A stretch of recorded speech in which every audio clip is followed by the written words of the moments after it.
Today we are reviewing the lecture unit 2026-3-23. मतलब क्या कभी सोचा है कि एक टेलीकॉम कंपनी को किसी के ब्रेकअप से पहले ही कैसे पता चल जाता है कि वो उनका नेटवर्क छोड़ने वाला है? हाँ, उनके पास कोई क्रिस्टल बॉल तो होती नहीं है ना? उनके पास सिर्फ आपका रॉ डेटा होता है। एग्जैक्टली और मैं बता दूं, आज स्टाफ रूम की वाइब एकदम चिल है यार। जैसे दो प्रोफेसर्स एक लंबे लेक्चर के बाद कॉफी के आगे बैठकर अपने फेवरेट टेक्निकल कॉन्सेप्ट डिस्कस कर रहे हो। सही कहा, रॉ डेटा सच में ना सबसे बड़ी कहानी बताता है, अगर उसको पढ़ना आता हो तो। आज का हमारा डिस्कशन इस रॉ डेटा के साथ थोड़ा इंटीमेट होने के बारे में है। इंटीमेट होना जरूरी भी है, वरना कहानी कहाँ समझ आती है। बिल्कुल, हम एक्सप्लोरेटरी डेटा एनालिसिस यानी ईडीए और नॉलेज डिस्कवरी फ्रॉम डेटा, जिसको इंडस्ट्री में केडीडी कहते हैं, उसको अनपैक करेंगे। आर प्रोग्रामिंग और telecom customer churn data set को यूज करके एकदम अनफिल्टर्ड एनालिसिस होने वाला है आज। देखो, डेटा साइंस की दुनिया ना बिल्कुल एक नए रिलेशनशिप जैसी होती है। मेरा मतलब है, सीधा सीरियस मॉडलिंग या कमिटमेंट पे जंप करना सबसे बड़ी बेवकूफी है। हाँ, पहले डेटा के नेचर को तो समझो। वही तो, पहले उस रॉ डेटा को ठीक से समझना पड़ता है, उसको थोड़ा मसाज करना पड़ता है यार, उसके क्वर्क्स और पैटर्न्स को फील करना पड़ता है। जब तक डेटा की एनाटॉमी के साथ कंफर्टेबल ना हो जाओ, तब तक सीरियस एक्शन का कोई फायदा नहीं। ये एनालॉजी काफी एप्ट लग रही है मुझे। रियल वर्ल्ड डेटा हमेशा मेसी, इनकम्प्लीट और नॉइजी होता है। बिना समझे मॉडल रन करना एक कंप्लीट डिजास्टर है, और यही आज के सेशन की फाउंडेशन है। Moving on to the March 23-2026 session, lecture का स्टार्ट ही एक प्रॉपर ईडीए रोड मैप से होता है। Missing values, outliers, data standardisation, ये सब हैवी टर्म्स यूज हुए थे। हाँ, काफी हैवी टेक्निकल जार्गन्स थे वहां। तो सबसे पहले उस टेक्स्ट बुक केडीडी प्रोसेस को यहाँ डिकोड करते हैं ना। ये 7 स्टेप केडीडी पाइपलाइन एक्चुअली काम कैसे करती है? चलो इसको थोड़ा स्टेप बाय स्टेप खोलते हैं। केडीडी यानी नॉलेज डिस्कवरी फ्रॉम डेटा एक स्टैंडर्ड इंडस्ट्रियल पाइपलाइन है। इसके टोटल 7 स्टेप्स होते हैं। पहला है डेटा क्लीनिंग, जहां हम नॉइज और मिसिंग वैल्यूज को लिटरली हटाते हैं, राइट? एग्जैक्टली। दूसरा है डेटा इंटीग्रेशन, जहां अलग अलग सोर्सेस से डेटा एक जगह लाया जाता है। तीसरा है डेटा सिलेक्शन, मतलब सिर्फ वही कॉलम्स उठाना जो हमारे एनालिसिस के लिए जरूरी हैं। फालतू डेटा नहीं चाहिए हमें। Make sense. और चौथा स्टेप? चौथा है डेटा ट्रांसफॉर्मेशन, जहां डेटा को एक स्टैंडर्ड फॉर्मेट में नॉर्मलाइज किया जाता है। ये चारों स्टेप्स मिलकर ना बेसिकली डेटा प्री प्रोसेसिंग बनाते हैं, जिसको हमने फोरप्ले बोला था अभी। हाँ, तुम ऐसा कह सकते हो। इसके बाद आते हैं आखिरी 3 core steps: pattern discovery, pattern evaluation और फाइनली नॉलेज प्रेजेंटेशन। अच्छा, चलो यहाँ थोड़ा ब्रेक लेते हैं। ये जो पहले 4 स्टेप्स हैं, क्लीनिंग, इंटीग्रेशन, सिलेक्शन और ट्रांसफॉर्मेशन, ये तो प्रैक्टिकली डेटा के लिए एक लंबा फोरप्ले हो गया। मेरा सवाल ये है कि क्यों इतना टाइम वेस्ट करना? टाइम वेस्ट नहीं है, वो बहुत क्रूशियल है। नहीं, मतलब अगर हम सीधा स्टेप 5 पे जंप करें बिना डेटा क्लीन किए तो क्या होगा? सीधा एक्शन पे आते हैं, यानी पैटर्न डिस्कवरी पे। एल्गोरिदम अपना काम करेगा ना? नहीं यार, एल्गोरिदम कोई मैजिक थोड़ी ना है। अगर बिना प्री प्रोसेसिंग के सीधा मॉडल में डेटा फीड कर दिया तो सिस्टम शायद क्रैश ना हो, पर जो रिजल्ट्स आएंगे वो कंप्लीटली यूजलेस होंगे। जिसको हम आईटी में गार्बेज इन गार्बेज आउट कहते हैं। एग्जैक्टली। मान लो तुम्हारे टेलीकॉम डेटा सेट में किसी यूजर की age by mistake 250 years enter हो गई है, या उसकी कॉल ड्यूरेशन नेगेटिव में दिखा रही है। अब बताओ, अगर एल्गोरिदम इस मेसी डेटा पर ट्रेन होगा तो उसकी प्रिडिक्शन कैपेसिटी कितनी बचेगी? 0 हो जाएगी। आज समझ गया मैं, मतलब डेटा को पहले कंप्लीटली स्ट्रिप डाउन करना पड़ता है उसकी नेकेड ट्रूथ देखने के लिए। मेसी डेटा के साथ एल्गोरिदम्स की परफॉर्मेंस लिटरली खराब हो जाएगी। सही पकड़ा तुमने, और इसलिए ट्रांसफॉर्मेशन इतना क्रूशियल स्टेप है। टेक्स्ट बुक्स एक्सप्लिसिटली कहती हैं कि रियल वर्ल्ड डेटा हमेशा स्क्यूनेस दिखाता है। स्क्यूनेस मतलब किसी एक डायरेक्शन में झुका हुआ डेटा। हाँ बिल्कुल, हमें डेटा रिडक्शन और स्टैंडर्डाइजेशन करके उसको नॉर्मल डिस्ट्रीब्यूशन के करीब लाना पड़ता है। नॉर्मल डिस्ट्रीब्यूशन वो परफेक्ट सिमेट्रिकल बेल कर्व होता है, जहां मीन, मीडियन और मोड एकदम सेंटर में मिलते हैं। पर रियल लाइफ में डेटा इतना परफेक्ट कहाँ होता है यार? वही तो पॉइंट है। परफेक्शन और रियलिटी के बीच का जो डिफरेंस है ना, उसको एक्यूरेटली मेजर और हैंडल करना ही ईडीए का असली मकसद है।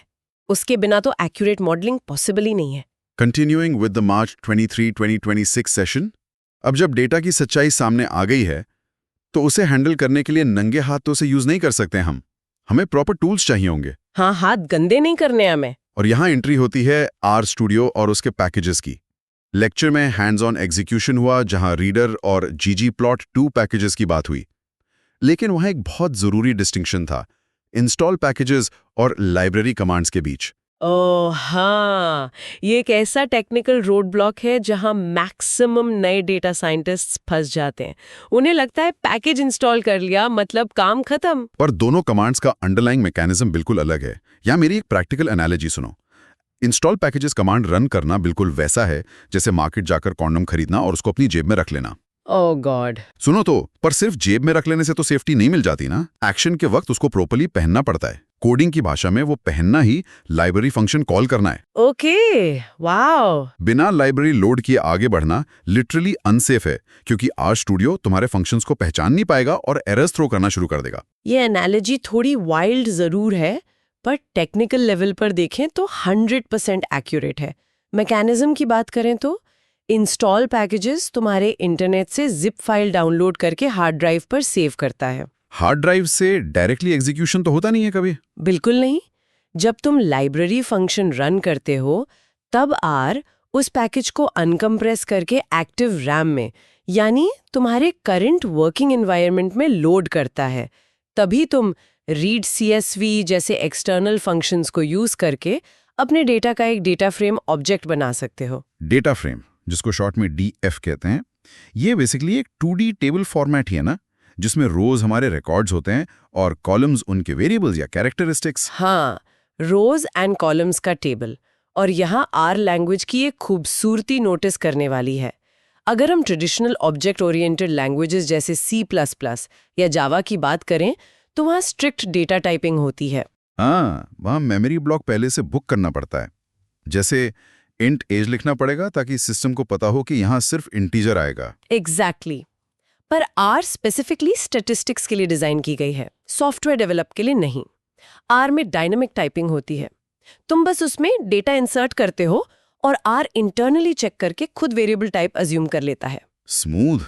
ये फीचर तो काफी ज्यादा स्मूथ है।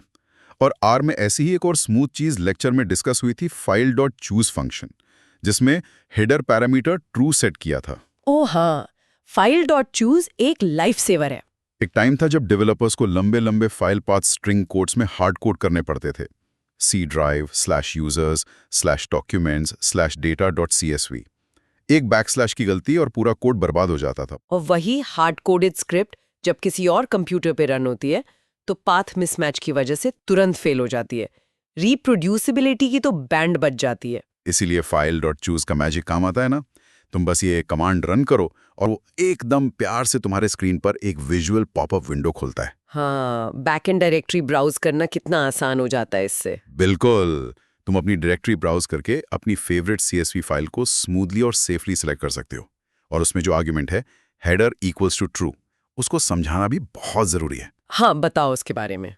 इसका सीधा मतलब है कि हम डेटा फ्रेम को एक्सप्लिसिट बता रहे हैं कि पहली रो को मैथ कैलकुलेशन में मत डाल देना।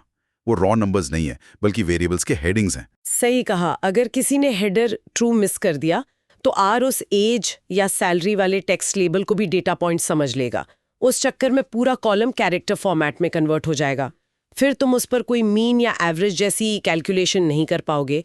छोटी डिटेल्स हैं पर यही डेटा इंजीनियरिंग का बेस बनाती हैं। Moving further into the March 23, 2026 session, यहां से रियल विजुअल अपील की बात आती है यार। डेटा को सिर्फ कंसोल पे रॉ टेक्स्ट में देखना काफी बोरिंग हो जाता है। बहुत बोरिंग, स्पेशली लंबे डेटा सेट्स के साथ। उसको विजुअली फील करने का टाइम आ गया था लेक्चर में। वहां बॉक्स प्लॉट फंक्शन और कॉलम्स को इंडिपेंडेंटली एक्सेस करने के मेथड्स पर हेवी फोकस किया गया। तो पहले ये क्लियर करते हैं कि अगर मुझे प्योर डेटा फ्रेम में से सिर्फ एक स्पेसिफिक कॉलम चाहिए तो उसे बाहर कैसे निकालते हैं। उसके लिए आर में एक सिंपल डॉलर ऑपरेटर का नेटिव सपोर्ट है। ये ऑपरेटर एक ब्रिज की तरह काम करता है टेबल और उसके स्पेसिफिक वेक्टर के बीच। ओके, तो सिंटैक्स कैसा दिखता है इसका? जैसे अगर हमारा ऑब्जेक्ट DF है और टेलीकॉम डेटा सेट में कॉलम का नाम चार्जेस है तो हम आर कंसोल में लिखेंगे DF $charges। ऐसा करते ही आर सिर्फ और सिर्फ उस पर्टिकुलर कॉलम का डेटा आइसोलेट करके स्क्रीन पर फेंक देगा। डॉलर सिंबल का एग्जैक्ट प्लेसमेंट, मतलब लिटरली डेटा फ्रेम ऑब्जेक्ट के अंदर घुसकर उसके स्पेसिफिक पार्ट्स को स्टिमुलेट करने जैसा है। हम एक्यूरेटली पॉइंट आउट कर रहे हैं कि हाँ, बाकी पूरा टेबल छोड़ दो, मुझे बस इसी स्पेसिफिक पार्ट के नंबर्स चाहिए अभी। हाँ, प्रिसीजन बहुत हाई मिलती है इससे। अब मैं विजुअल टूल यानी बॉक्स प्लॉट की बात करते हैं। कोड में उसके अंदर काफी पैरामीटर्स पास होते हैं, जैसे मेन पैरामीटर ओवरऑल टाइटल के लिए हो गया, xlab x एक्सिस के लेबल के लिए और ylab y एक्सिस के लेबल के लिए। बिल्कुल स्टैंडर्ड प्लॉटिंग आर्ग्यूमेंट्स हैं ये। पर सबसे इंट्रिगिंग पैरामीटर वहां कुछ और था। अगर हम कोड से horizontal is equal to true argument को हटा दें तो प्रैक्टिकली क्या होगा स्क्रीन पे? अगर तुम हॉरिजॉन्टल पैरामीटर नहीं लिखोगे तो डिफॉल्ट बिहेवियर में बॉक्स प्लॉट वर्टिकली प्लॉट होता है। y एक्सिस पर न्यूमेरिक वैल्यूज होंगी और x एक्सिस पर कैटेगरीज आएंगी। तो बाय डिफॉल्ट वो सीधा वर्टिकली खड़ा रहता है। बट लेट्स बी रियल, उसको फोर्सफुली हॉरिजॉन्टल बनाकर लेटाने के पीछे एक सॉलिड प्रैक्टिकल रीजन है ना। हाँ, रीडेबिलिटी का इशू आता है वहाँ। एग्जैक्टली। जब हमारे कैटेगोरिकल लेबल्स काफी लंबे होते हैं, जैसे इंटरनेशनल रोमिंग चार्जेस, तो वर्टिकल एक्स एक्सिस पर वो लेबल्स एक दूसरे के ऊपर ओवरलैप हो जाते हैं या स्क्रीन के बाहर ही निकल जाते हैं। प्लॉट को हॉरिजॉन्टली लेटाने से विजुअल अपील बेटर होती है, लेबल्स लेफ्ट साइड में क्लियरली फिट होते हैं और सबसे बड़ी बात, रीडिंग में गर्दन टेढ़ी नहीं करनी पड़ती। बिल्कुल। विजुअल रीडेबिलिटी के अलावा टेक्स्ट बुक थ्योरी के हिसाब से बॉक्स प्लॉट का मैथमेटिकल पर्पस बहुत डीप है। इसको लिटरली डेटा का एक्सरे विजन कहा जाता है इंडस्ट्री में। एक्सरे विजन क्यों? ऐसा क्या दिखाता है ये जो सिंपल एवरेज नहीं दिखाता? देखो, जब तुम समरी स्टैटिस्टिक्स निकालते हो तो एवरेज यानी मीन तुम्हें धोखा दे सकता है, पर बॉक्स प्लॉट तुम्हें डेटा सेट का इंटरक्वार्टाइल रेंज, जिसे IQR कहते हैं, उसको डायरेक्टली मैप करके दिखाता है। इस IQR वाले कॉन्सेप्ट को थोड़ा आसान भाषा में ब्रेक डाउन करो यार। बॉक्स प्लॉट में जो लिटरली एक बॉक्स बना होता है सेंटर में, उसका स्टार्ट और एंड क्या डिनोट करता है? बॉक्स की जो लेफ्ट बाउंड्री होती है या बॉटम बाउंड्री अगर वर्टिकल प्लॉट है, वो 25th परसेंटाइल होती है, जिसे हम Q1 कहते हैं। ओके, और राइट बाउंड्री? बॉक्स की राइट बाउंड्री 75th परसेंटाइल होती है, यानी Q3। इसका सीधा मतलब है कि तुम्हारे डेटा सेट का एग्जैक्ट मिडल 50% डेटा, जो सबसे नॉर्मल और स्टेबल डेटा है, वो उस बॉक्स के अंदर ट्रैप्ड है। और उस बॉक्स के बीच में जो एक डार्क लाइन होती है, वो मीडियन होती है, यानी एब्सोल्यूट सेंटर पॉइंट। और उस मेन बॉक्स के बाहर जो दो विस्कर्स निकलते हैं दोनों साइड, और उसके भी आगे जो अलग से डॉट्स बनते हैं, उनका क्या लॉजिक है? विस्कर्स यूजुअली IQR के 1.5 टाइम्स डिस्टेंस तक जाते हैं लेफ्ट और राइट में। वो बेसिकली एक्सेप्टेबल डेटा की एक मैथमेटिकल लिमिट है, पर जो भी डेटा पॉइंट इन विस्कर्स के बाउंड्री के बाहर चला गया, R उसको एक सिंगल इंडिपेंडेंट डॉट की तरह प्लॉट कर देता है। ओह, तो यही डॉट्स हमारे आउटलायर्स हैं। एग्जैक्टली, यही डॉट्स आउटलायर्स हैं। ये वो एक्सट्रीम अनोमलीज हैं, जैसे किसी कस्टमर ने अचानक से एक महीने में 10,000 मिनट्स की कॉल कर ली हो। ये आउटलायर्स चुपके से हमारे प्रेडिक्टिव स्टैटिस्टिकल मॉडल्स को पूरी तरह रुइन कर देते हैं। कैसे?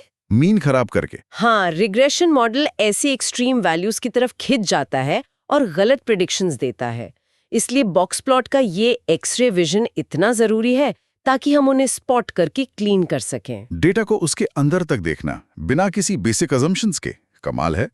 Wrapping up the concepts from the March 23, 2026 session, lecture के आखिरी हिस्से में हमें एक hard hitting real world industrial application दिखाई गई, telecom customer churn data set. हाँ, ये पार्ट सच में काफी इंटरेस्टिंग था। और यहाँ पर सबसे पहले STR फंक्शन को इंट्रोड्यूस किया गया उस डेटा का स्ट्रक्चर समझने के लिए। सही बात है। स्ट्रक्ट फंक्शन का बेसिकली मतलब ही है स्ट्रक्चर।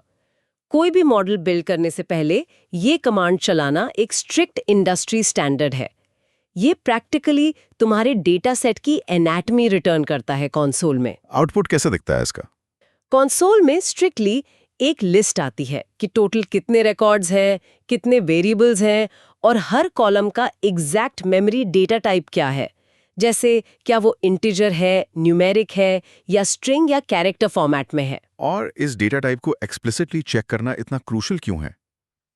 मैं बताता हूं। मान लो हमारे पास चर्न नाम का एक कॉलम है जिसमें टेक्स्ट वैल्यूज लिखी हैं, येस जिसका मतलब कस्टमर छोड़ के चला गया और नो जिसका मतलब कस्टमर अभी भी नेटवर्क पे एक्टिव है। राइट, बाइनरी कैटेगरीज हैं। अब अगर हम इस टेक्स्ट कॉलम पर डायरेक्टली मैथ फंक्शंस या बॉक्स प्लॉट डालने की कोशिश करेंगे तो RStudio तुरंत स्क्रीन पर रेड एरर फेंक देगा। टेक्स्ट कॉलम्स पर मैथमेटिकल फॉर्मूलाज फोर्स करना बिल्कुल वैसा ही है जैसे किसी चीज को जबरदस्ती गलत होल में फिट करने की कोशिश करना। सिस्टम उसको टोटली रिजेक्ट कर देगा। बिल्कुल, एल्गोरिदमिक लेवल पे एरर आएगा। ये एरर हैंडलिंग का एक कोर कॉन्सेप्ट है।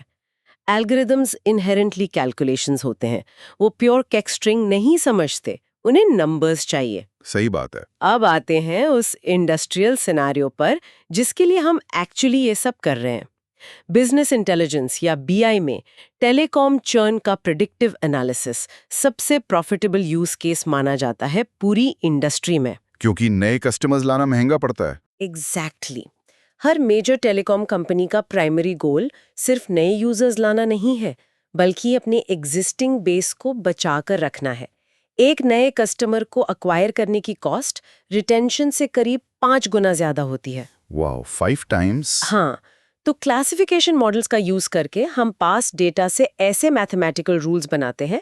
हमें मैथमेटिकली प्रिडिक्ट करना होता है कि इन पर्टिकुलर वेरिएबल्स, जैसे कि अगर यूजर का बिल हाई आ रहा है या डेटा यूसेज सडनली लो हो गया है, तो कौन सा यूजर एग्जैक्टली अगले महीने पोर्ट आउट करने वाला है। और इस प्रिडिक्शन गेम को एक स्टेप और आगे बढ़ाते हुए लेक्चर ने मार्केट बास्केट एनालिसिस को भी डीपली एक्सप्लोर किया, जो कि एप्रियोरी एल्गोरिथम का फाउंडेशनल बेस है। अब ये रिटेल और ई कॉमर्स का सबसे खतरनाक वेपन है यार। इसका मैथमेटिकल लॉजिक एक्चुअली कैसे काम करता है? मार्केट बास्केट एनालिसिस का फंडामेंटल प्रेमिस है एसोसिएशन माइनिंग। ये देखता है कि हिस्टोरिकल ट्रांजैक्शंस में लोग कौन से आइटम्स एक साथ अपने शॉपिंग बास्केट में डालते हैं। इसका एक क्लासिक रिटेल केस स्टडी है। वो कंप्यूटर और कैमरा वाला? हाँ, वही। अगर किसी कस्टमर ने पीसी या पर्सनल कंप्यूटर खरीदा है, तो क्या चांस है कि वो उसके साथ एक डिजिटल कैमरा भी खरीदेगा? एल्गोरिदम इस रिलेशनशिप को मेजर करने के लिए 2 प्राइमरी मेट्रिक्स कैलकुलेट करता है, सपोर्ट और कॉन्फिडेंस। हाँ, यहाँ सारी थियोरी एक्चुअल मैथ में कन्वर्ट होती है। इन फॉर्मूलाज को थोड़ा ब्रेक डाउन करते हैं, बिना लेक्चर स्लाइड्स को एज इट इज रटते हुए। डन। सबसे पहला मेट्रिक है सपोर्ट। सपोर्ट का इक्वेशन लिखा था P of A union B। इसका इंडस्ट्रियल मतलब है मार्केट फुटप्रिंट या रूल की पॉपुलैरिटी। थोड़ा एग्जांपल देकर समझाओ इसको। अगर मेरे रिटेल स्टोर में एक दिन में 1000 टोटल ट्रांजैक्शंस हुए हैं, तो उनमें से एक्चुअली कितने बिल्स में पीसी और कैमरा दोनों एक साथ मौजूद हैं? लेट्स अज्यूम 50 बिल्स में दोनों हैं। ठीक है। अगर 1000 में से 50 लोग दोनों एक साथ खरीद रहे हैं, तो फॉर्मूला के हिसाब से 50 डिवाइडेड बाय 1000, यानी हमारा सपोर्ट एग्जैक्टली 5% हो गया। अगर किसी आइटम पेयर का सपोर्ट 1% से भी कम आता है, तो उस पर अपना मार्केटिंग बजट वेस्ट करने का या रूल बनाने का कोई फायदा ही नहीं है। तो सपोर्ट बस ये चेक करता है कि कोई स्पेसिफिक कॉम्बिनेशन कितना पॉपुलर है। पर अगर मुझे किसी इंडिविजुअल का नेक्स्ट मूव प्रिडिक्ट करना हो, तो वहां आता है दूसरा मेट्रिक, जिसको कॉन्फिडेंस कहते हैं। इसका फॉर्मूला लेक्चर में P of B given A बताया गया, यानी कंडीशनल प्रोबेबिलिटी। तो क्या इसका मतलब यह है कि अगर किसी ने कैमरा लिया, लेट्स से इवेंट A, तो वो पीसी भी लेगा यानी इवेंट B? नहीं, रुक जा। यही एक पॉइंट है जहां तुम पूरी इक्वेशन उल्टी कर रहे हो, और बिलीव मी, एग्जाम्स में सारे स्टूडेंट्स यही सेम गलती करते हैं। अच्छा, मैं कहाँ गलत हूँ? इसमें डायरेक्शन टेक्निकली बहुत ज्यादा मैटर करती है। पीसी लेने के बाद कैमरा लेने के चांसेस बिल्कुल अलग हैं, और कैमरा पहले लेने के बाद पीसी लेने के चांसेस एकदम अलग। P of B given A का स्ट्रिक्ट मैथमेटिकल इंटरप्रिटेशन है कि given that event A has already occurred, what is the probability of event B happening? Oh, I see. तो हमारे केस में अगर A पीसी खरीदना है और B कैमरा खरीदना है, एग्जैक्टली। तो देखो, अगर उन 1000 टोटल कस्टमर्स में से 100 लोगों ने पीसी खरीदा है और उन 100 में से 50 लोगों ने आगे बढ़कर कैमरा भी ले लिया, तो हमारा कॉन्फिडेंस मैथमेटिकली होगा 50 डिवाइडेड बाय 100, यानी 50%। Got it. इसका मतलब है कि जिसने पीसी लिया, उसकी नीयत कैमरा लेने की 50% स्ट्रांग है। इन्हीं सपोर्ट और कॉन्फिडेंस थ्रेशहोल्ड्स को बेस मानकर एप्रियोरी एल्गोरिदम फालतू इररेलेवेंट रूल्स को तुरंत डिस्कार्ड कर देता है और सिर्फ उन स्ट्रॉन्ग रिलेशनशिप्स को रखता है जिसके बेसिस पर Amazon तुम्हें फ्रीक्वेंटली बॉट टुगेदर के सजेशंस पॉप अप करता है। ब्रिलियंट लॉजिक यार। हर क्लिक, हर परचेस के पीछे हार्डकोर मैथ है। तो केडीडी पाइपलाइन से शुरू करके आर स्टूडियो में पैकेजेस एनवायरनमेंट में लोड करने, बॉक्स प्लॉट से एक्स-रे विजन यूज करने और मार्केट बास्केट एनालिसिस के कॉम्प्लेक्स मैथमेटिकल मॉडल्स तक, आज के इस डिस्कशन ने सच में रॉ डेटा की पूरी एनाटॉमी खोलकर रख दी है। तो चलो इस डीप डाइव के सबसे हैवी टेक्निकल पार्ट को कंसोलिडेट करते हैं एक रैपिड फिनाले रिकैप के साथ। चलो जल्दी से रिवाइज करते हैं। आज हमने एक्सप्लिसिटली KDD यानी knowledge discovery from data pipeline breakdown की, जिसमें 7 सीक्वेंशियल स्टेप्स हैं, डेटा क्लीनिंग से लेकर डेटा ट्रांसफॉर्मेशन और फाइनली नॉलेज प्रेजेंटेशन तक।